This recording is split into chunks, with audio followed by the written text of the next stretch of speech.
রাজ্যের সমস্ত এসএসএ কর্মীদের আমার চ্যানেলের পক্ষ থেকে আন্তরিক শুভেচ্ছা জানিয়ে শুরু করছি আজকের এসএসএ নিউজ। দেখুন, গতকাল হাইকোর্টে মাননীয় বিধানবাবুর একটি কেস, যারা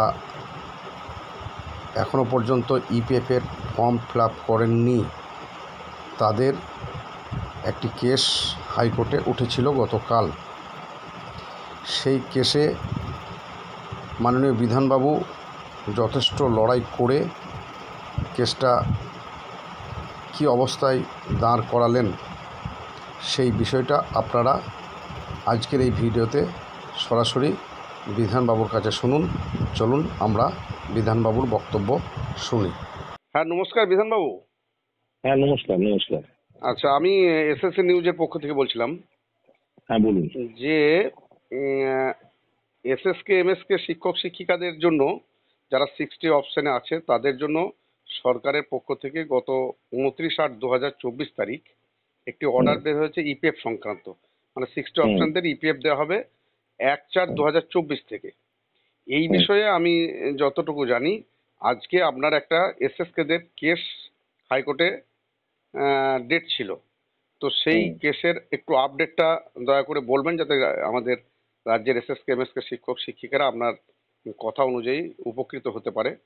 আরেকটা বিষয় হচ্ছে, যারা এখন এই ইপিএফ এর অর্ডার বের হওয়ার পর থেকেই জেলা থেকে ব্লকে এসইওদের মাধ্যমে যে সমস্ত 60 অপশনে যারা আছেন এখনো পর্যন্ত, তাদের ইপিএফ এর ফর্ম ফিল আপ করার জন্য অর্ডার এসছে এবং তা ফিল আপ করা শুরু হয়েছে। এবার অনেকেই ফর্ম ফিল আপ করছে, অনেকেই যারা 55, 56, 54, 55 হয়ে যারা সুবিধা পাবে না, মানে এই 2024 থেকে ইপিএফ নিলে তাদের খুব একটা লাভবান হবে না, তারা হয়তো ফর্ম ফিল আপ করছে না। এই যারা করছে বা করছে না, এই বিষয়ে মানে কি আইনি মারপ্যাচ আছে একটু আপনি কাইন্ডলি ব্যাখ্যা করবেন, যাতে রাজ্যের শিক্ষকরা আপনার কথা মতো কথা শোনার পর তারা কিছুটা হলেও উপকৃত হতে পারে। দেখুন, আমি আগেও আপনাকে একটা বিষয়ে জানিয়েছিলাম যে 2022-এর মার্চ মাস থেকে 2024-এর অগস্ট মাসে এই যে অর্ডারটা বেরোলো রাজ্য সরকারের তরফ থেকে, যে ইপিএফ চালু করা হলো 2024 এপ্রিল মাস থেকে। এই যে মধ্যবর্তী যে সময় 22 মার্চ থেকে 24 অগস্ট পর্যন্ত, 22 মার্চ 2022 মার্চে প্রথম যিনি কেস করেছিলেন তারা পশ্চিমবঙ্গ থেকে, তার নাম ছিল স্বপন কুমার সাহু। আচ্ছা আচ্ছা। 2022 মার্চ থেকে 2024 অগস্ট মাসের এই অর্ডারটা যে বেরোলো ইপিএফ দেওয়ার, আচ্ছা, এই মধ্যবর্তী সময় যে কেসগুলো হয়েছিল তাদের বিষয় যেটা ছিল, সরকার যেহেতু ইপিএফ এর কোনো সুবিধা দিচ্ছিল না, তাই কলকাতা হাইকোর্টে যারা কোর্ট কেস করছিল, কলকাতা হাইকোর্ট তাদের 65 করে দিচ্ছিল। এবার যেই মাত্র এই অগস্ট মাসে এই অর্ডারটা বেরোলো, এই ইপিএফ চালু করে দেওয়া হলো এপ্রিল 2024 সাল থেকে।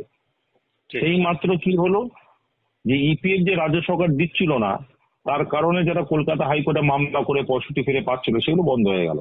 আচ্ছা, ওই ইপিএফ পাচ্ছি না সেই কথা বলে কিন্তু আর হাইকোর্ট থেকে আর কেউ 65 পাবে না। সেই কারণে আমি একটা নতুন মামলা করেছিলাম, তাতে টোটাল 60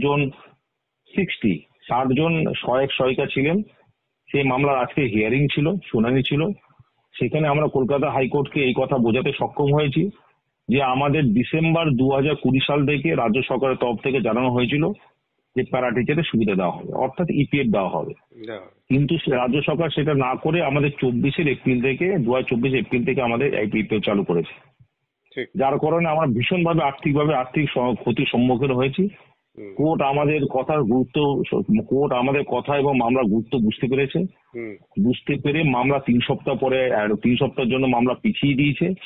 কারণ 2 সপ্তাহের মধ্যে রাজ্য সরকারকে বলেছে যে এনার যে কথা বা বক্তব্য রেখেছে যে এরা 20 সাল থেকে এদের দেওয়ার কথা ছিল, 24 সালে দেওয়া হলো, কেন দেওয়া হলো, এবং এনারা যে 20 সাল থেকে ইপিএফ না পেলে এনারা যে 65 ফিরতে চাইছেন, সেক্ষেত্রে এনাদের 65 ফিরতে কেন দেওয়া হবে না, ঠিক একদম সেই বিষয়ে বিস্তারিতভাবে জানিয়ে একটা রিপোর্ট ফাইল করতে বলেছে এই বিবৃতি দিয়ে। আচ্ছা, মামলা পরবর্তী শুনানি হয়েছে 3 সপ্তাহ। এখন ডেটটা আমরা জানতে পারিনি, 3 সপ্তাহ পরে কবে ডেটটা পেয়েছে আমি পেলে জানিয়ে দেবো আপনাদেরকে। তো বিষয় মাস্টারমশাই, এই যে মামলাটা করেছে, কারা করেছে? এই মামলাটা তারাই করেছে যারা ইপিএফ এর ফর্ম ফিল আপ করেনি। আচ্ছা, যারা বিডিও বা নোডাল ডিস্ট্রিক্ট নোডাল অফিসে লিখিত জানিয়েছে যে যেহেতু রাজ্য সরকার আমাদের 20 সাল থেকে ইপিএফ দিচ্ছে না, 24 সালে ইপিএফ দিচ্ছে, আমরা ইপিএফ এর কোনো সুবিধা চাই না। ঠিক। আমি আবারও রিপিট করছি, এই মামলাটা তাদেরই মামলা যারা ইপিএফ এর ফর্ম ফিল আপ করেনি এবং যারা চিঠি দিয়ে ডিস্ট্রিক্ট নোডাল অফিস অথবা বিডিও অফিসকে জানিয়ে দিয়েছে আমরা ইপিএফ এর সুবিধা নেব না, 65 নেব। ঠিক।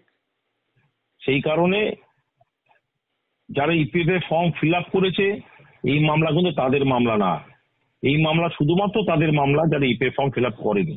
তাহলে একটা ঠিক আছে? প্রশ্ন এখন উকিল বাবু, যে তাহলে যারা ফর্ম ফিল আপ অনিচ্ছা সত্ত্বেও করেছে তাদের বিষয়টা কি হতে পারে আগামী দিনে একটু বলবেন? তাদের বিষয় তো আমরা তখন চিন্তা, আগে তো মোটামুটি আজকে তো আমরা যারা ফর্ম ফিল আপ ইপিএফ এর ফর্ম ফিল আপ করেনি না করে যারা বিডিও বা ডিস্ট্রিক্ট নোডাল অফিসে যারা চিঠি করে জানিয়েছে যে আমরা ইপিএফ চাই না 65 চাই, আমি আজকে তাদের একটা 65তে ফিরে যাওয়ার রাস্তা আমি তৈরি করে দিলাম। আচ্ছা। কোর্ট কিন্তু আমাদের মামলা গ্রহণ করেছে। ঠিক ঠিক। এখন আমার ইচ্ছা আছে যে যারা ইপিএফ ফর্ম ফিল আপ করেছে কারণে হোক, ইচ্ছাকৃত হোক অনিচ্ছাকৃত হোক, সেটা পরে প্রশ্ন, ইপিএফ ফর্ম ফিল আপ করেছে এটা তো আমরা অস্বীকার করতে পারবো না।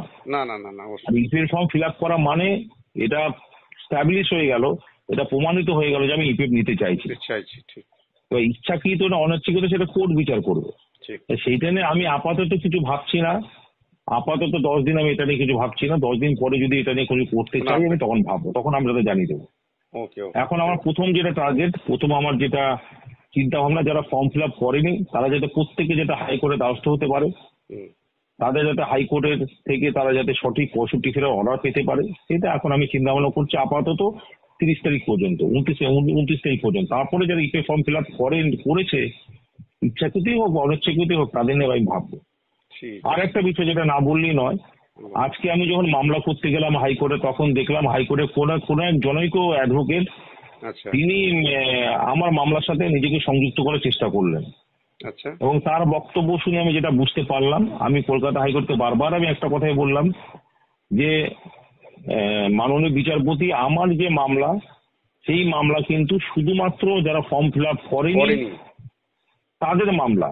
তো যে অ্যাডভোকেট আমার মামলার সাথে যুক্ত হতে চাইছে তার মামলার কি বিষয় আমি জানি না, এবং তিনি কোনো চিঠিও করেছেন কিনা, আপত্তি জানিয়েছেন কিনা, অবজেকশন জানিয়েছেন কিনা সেটাও আমি জানি না। তখন ওই অ্যাডভোকেট কলকাতা হাইকোর্টে জানালো যে তারা কোনো অবজেকশনের চিঠি করেনি। হ্যাঁ, হাইকোর্ট যেন তাদেরকে অবজেকশন চিঠি করার জন্য তাদের পারমিশন দেয়। হাইকোর্ট কিন্তু তাদের পারমিশন দিয়েছে এই কথা আমি বলবো না, তবে হাইকোর্ট তার কেসের ব্যাপারে কোনো মন্তব্যই করেনি। আচ্ছা, ঠিক আছে। সে আমার যতদূর দৃঢ় বিশ্বাস ওই কেসের মধ্যে যারা পার্টি আছে, হ্যাঁ, তারা ইপিএফ এর ফর্ম ফিল আপ করে গেছে। তাই বারবার আমি জানি না তার মামলায় কারা পিটিশনার আছে, তার মামলায় কারা, কোন টিচাররা তার সেই মামলার মধ্যে আছে আমি এটা জানি না। না জেনে আমি বলছি আমার মামলা দিয়ে কিন্তু ওই মামলা বিচার হবে না। একদম। আমার মামলা দিয়ে ওই মামলা বিচার হবে না, বা ওই উকিল সাহেব যিনি এই মামলাটা হাইকোর্টে করেছেন বা আমার সাথে সংযুক্ত হওয়ার, আমার সাথে যোগ হওয়ার চেষ্টা করেছেন, আমি এটা নিশ্চিতভাবে বলতে পারি আমার মামলা থেকে তিনি কোনো সুবিধা পাবেন না। সেই জন্য ওনাকে বা এরকম কোনো লয়ারকে যদি আপনারা কেউ মামলা দিয়ে থাকেন যে আমরা ইপিএফ এর ফর্ম ফিল আপ করি, যে আমাদের 65তে ইচ্ছাকৃত হোক বা অনিচ্ছাকৃত হোক আমরা ইপিএফ এর ফর্ম ফিল আপ করে ফেলেছি, হ্যাঁ, কিন্তু এখন আমরা ভুল বুঝতে পেরেছি আমরা 65 ফিরতে চাই, এরকম কোনো মামলা কিন্তু হাইকোর্টে এখনো পর্যন্ত হয়নি। ঠিক। অসংখ্য ধন্যবাদ উকিল বাবু। মামলা শুধুমাত্র সাহেব তাদের জন্য হয়েছে, আপনাকে শেষ করার আগে বলে দিই, মামলা এখন হাইকোর্ট তাদের মামলাই শুনছে যারা ফর্ম ফিল আপ করেনি তাদের জন্য। এবং অনেকে কিন্তু তারা সেটাকে মিসইউজ করার চেষ্টা করছে, এটাকে দুর্ব্যবহার, সেটাকে মিসইউজ বাংলায় কি বলবো ঠিক, যেটাকে অপব্যবহার করতে চেষ্টা করছে, যে তার মধ্যে ফর্ম ফিল আপ যারা করেছে তাদের ঢুকে যাওয়া, মানে একটা জটিলতা তৈরি করে দিতে চাইছে। হ্যাঁ, তারা চাইছে যে ওই এটাকে অপব্যবহার করতে চাইছে, যে ভাবছে যে আমরা মাছের তেলে মাছ ভাজবো।